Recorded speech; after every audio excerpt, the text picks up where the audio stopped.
Guys, so welcome back. It's late tonight. I'm sorry, I'm a little tired, but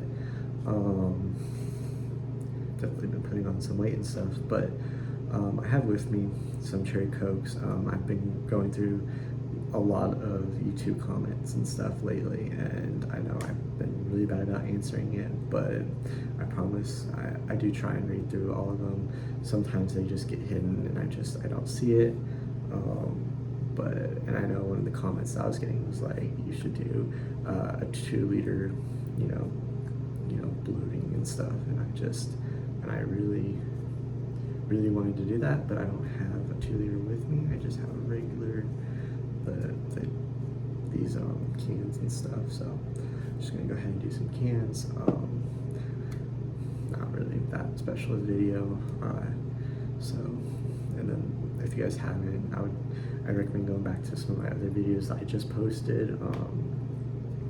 So I worked really hard on them. So they took forever to upload too, so I really appreciate it. But so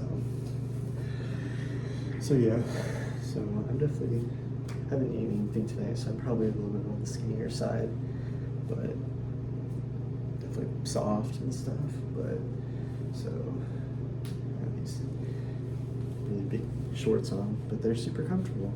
So these are actually size 40s, and so they're not the most like, they're not very tight, but I feel like in a way they still kind of, they fit nice, I guess. So, but here we go.